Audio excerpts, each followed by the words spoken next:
कुलदीप जी, मायावती जी को शामिल करने में लेकर क्या सोच है अरविंद केजरीवाल जी की?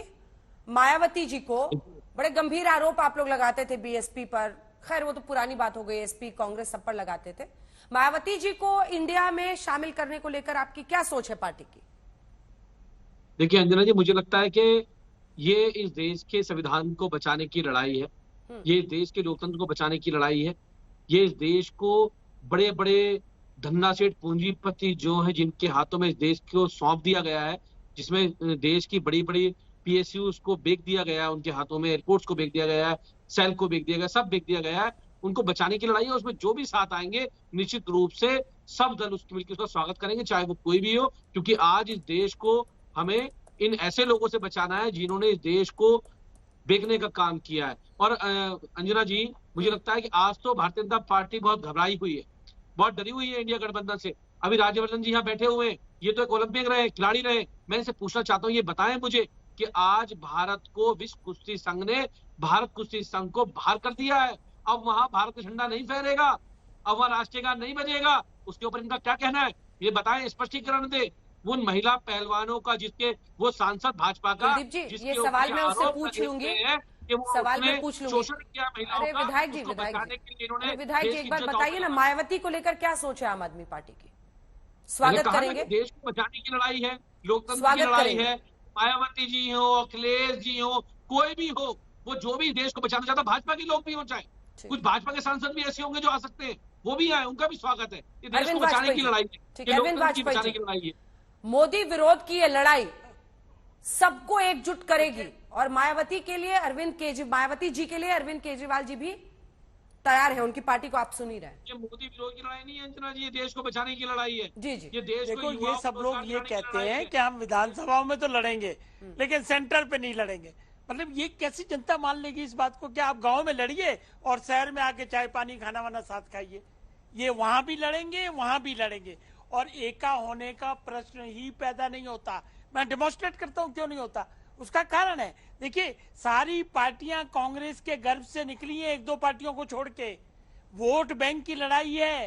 कांग्रेस ने क्या किया है, भारत यात्रा जोड़ो यात्रा करके कांग्रेस को रिवाइव करने का प्रयास किया है और रिवाइव करने के साथ साथ कांग्रेस अपना वोट वापस लेना चाहती है।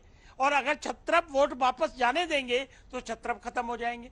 इस लड़ाई का समाधान नहीं है, इस लड़ाई का ना इनके पास हल है। और दूसरी सबसे बड़ी बात है, ये खुद ही कहते हैं कि हम 1-to-1 करेंगे। अरे 1-to-1 करोगे तो एक तरफ मोदी बाबू हैं कप्तान और दूसरी तरफ कौन है? तो कहते नहीं, हम तो 26 हैं, हम तो चुनाव के बाद तय करेंगे। जनता तो जानना चाहती है ना, दो टीमें लड़ रही हैं तो कौन है कप्तान, ये आप बताइए। इनका इसके पास जवाब नहीं है। ठीक है, दुबे जी, तीसरी बात एक और है कि यहाँ पर सब जो है मुख्यमंत्री हैं, 2-2, 3-3, 4-4 बार के, सब प्रधानमंत्री की ख्वाहिश रखे बैठे हुए हैं और मौका आने पे एक दूसरे को छुरा घोंपेंगे, राजनीतिक छुरा घोंपेंगे। और चौथी बात यह है कि देश की जनता ने देखा है खिचड़ी सरकारों का भविष्य क्या होता है। कांग्रेस का अगर प्रधानमंत्री नहीं बनता तो वो सरकार को 18 महीने, 16 महीने, 12 महीने से ज्यादा नहीं चलने देती है। याद करिए चंद्रशेखर की सरकार कैसे गिराई थी, सिर्फ इसी बात पे कि बाहर पुलिस वाले सिपाही कर रहे थे इसलिए उसको टांग खींच लिया। उसके बाद देवगौड़ा की कैसे गिराई थी। तो जनता उस पुराने बैक मोड में नहीं जाना चाहती। और अंतिम बात, मोदी जी ने जो 9 साल में काम किए हैं, सिर्फ और सिर्फ काम के बल पे हम लोग जीतेंगे। और 24 में इसीलिए आत्मविश्वास से मोदी जी ने लाल किले की प्राचीर से कहा है कि हम दोबारा आ रहे हैं। हाँ, इनको मौका मिलेगा नो कॉन्फिडेंस मोशन लाने का। तो इनके पास जवाब क्या है इन बातों का? जवाब ये दुबे जी देंगे ना जवाब। दुबे जी, इस बार तो उद्धव ठाकरे जी होस्ट कर रहे हैं पूरी इंडिया की बैठक को। शरद पवार जी भी हमने सुना है 4 बजे 31 अगस्त को, 30 अगस्त को शायद प्रेस कॉन्फ्रेंस है, उसमें 4 बजे रहेंगे, 30 को है ना, 4 बजे। जी। शरद जी पक्का आ रहे हैं? क्योंकि शरद जी कभी कहते हैं कि हम एक ही पार्टी हैं, हम एक ही साथ हैं, फिर अगले दिन कहते हैं कि नहीं है, जिसको जो करना है करो, मैं तो इंडिया में ही रहूंगा। दूसरी बात, कन्वीनर को लेकर क्या हुआ है? तीसरी बात, मायावती को लेकर, और ये जो लोगो बन रहा है नया, वो कौन डिसाइड कर रहा है? क्या लोगो बना रहे हैं? झंडा अलग होगा, एक झंडा बनेगा इंडिया गठबंधन का? सबसे पहले अंजना जी, आपको बेस्ट एंकर अवार्ड मिलने पर बहुत सारी बधाई और शुभकामना। बहुत धन्यवाद। देखिए, भारतीय जनता पार्टी की बेचैनी हम समझ सकते हैं। भारतीय जनता पार्टी कोई दिन ऐसा नहीं जाता जब हमारी जो इंडिया बनी उस पर कटाक्ष न करे। कोई बात नहीं, हम उन्हें बर्दाश्त करेंगे, हम उनकी भावना समझ सकते हैं। ये जो इंडिया टुडे का ताजा सर्वे आया है ना, जिसमें 41 और 43 केवल 2% वोटर का फर्क है, और सीट? इसी से बीजेपी बेचैन है। और बीजेपी सीट? जानती है कि और एक सीट? तरफ हम 306 बनाम 194। मैं वही बता रहा हूँ, वो बात है अगस्त 2023 में। जब हम 2024 में डिबेट करेंगे तो उल्टा हो जाएगा, वो 200 और 300 हो जाएगा, 300 इंडिया और 200 एनडीए। फिलहाल मैं आता हूं शरद पवार साहब पर। शरद पवार साहब ने स्पष्ट रूप से कह दिया है कि 30 अगस्त को मुंबई के ग्रैंड हयात होटल में हम उद्धव ठाकरे जी और कांग्रेस के नाना पटोले जी, अशोक चौहान जी एक सामूहिक रूप से प्रेस कॉन्फ्रेंस करके 31 और 1 तारीख की मीटिंग के बारे में देश की जनता को संबोधित करेंगे। तो एक बात स्पष्ट है कि शरद पवार साहब हमारे साथ हैं। झंडा भी बन जाएगा, लोगो भी बन जाएगा। ये कोई बहुत विशेष मुद्दा नहीं है अंजना जी, विशेष मुद्दा है जो शिवसेना सी जैसा वोटर्स झंडा का। होगा क्या? नहीं, मैं भगवा बता रहा वाला। हूँ, भगवा तो हमारे दिल में है अंजना जी, भगवा तो हमारे प्राण है। हम कह रहे हैं कि जिस प्रकार महाराष्ट्र में 28 और 20 का आंकड़ा सी वोटर्स का सर्वे दिखा रहा है, ये 2024 जाते जाते बड़े दावे और गंभीरता से कह रहा हूं 10 और 38 हो जाएगा।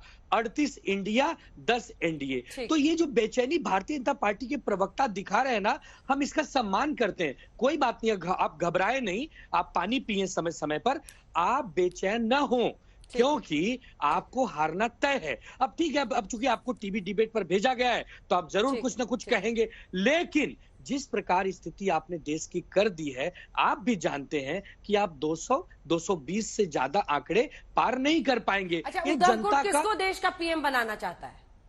हमारे यहाँ अंजना जी हर नेता देश के पीएम के लायक सक्षम है। जब हमारे महागठबंधन के नेता बैठ के तय कर लेंगे, एक ही पीएम बनेंगे सर। बिल्कुल एक ही पीएम बनेगा, लेकिन अगर सब अगर मजबूत है, सब सक्षम है, उन्हीं में से किसी एक को चुन लिया जाएगा। भारतीय जनता पार्टी में तो एक ही व्यक्ति सक्षम है, बाकी तो पूरी पार्टी असक्षम है। ये भी एक दुर्भाग्यपूर्ण स्थिति है। ठीक है, बृजमोहन जी जवाब दीजिए। वो कह रहे हैं आप लोग पानी पीजिए, गठबंधन की बैठक होने वाली है, सब एकजुट हैं और मिलकर 450 सीटों पर बीजेपी वर्सेस इंडिया का एक उम्मीदवार वो करके रहेंगे। देश की बेहतरीन एंकर के इस प्रश्न का जवाब मैं ढंग से देना चाहता हूं कि जो गठबंधन है वो अभी तक ये तय नहीं कर पाया कि उनको सेक्रेटरिएट की घोषणा की थी उन्होंने बेंगलोर में, आज 1 महीने से ज्यादा हो चुका है, लेकिन अभी तक ये दिल्ली में अपना सेक्रेटरिएट चालू नहीं कर पाए। तो आप देखिए कि जो लोग, जो गठबंधन के साथी जिनका जिक्र भी हो रहा है, वो यदि अपना एक सेक्रेटरिएट भी तय नहीं कर पा रहे तो वो चेहरा, कार्यक्रम, झंडा, बैनर कैसे तय करेंगे, इस पे भी मेरे को बड़ा अभी फिलहाल मेरे को इसके ऊपर शक है। आपने अभी लगातार एक प्रश्न आदरणीय मायावती जी के लिए पूछा है। मैं आपको बताऊं कि कुछ लोगों से मेरी जब बातचीत हुई तो उन लोगों का तो कहना यह था, या आईएनडीआई के लोगों का कहना था कि आदरणीय मायावती जी को तो भारतीय जनता पार्टी इस तरफ भेज रही है क्योंकि यहां से वो अपना हिस्सा लेंगी और उसके बाद वो चुनाव जीत के वापस एनडीए के साथ जाएंगी।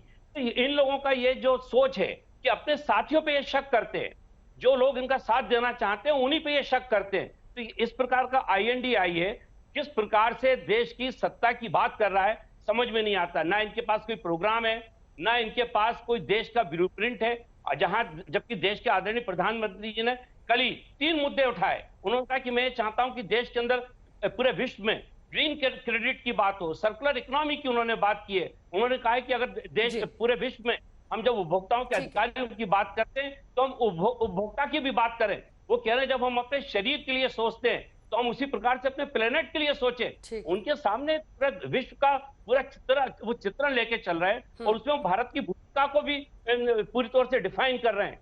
ऐसी स्थिति में मुझे नहीं लगता कि आईएनडीआई की ये जो बैठक होने वाली है इसका कोई भी लाभ देश को मिलेगा।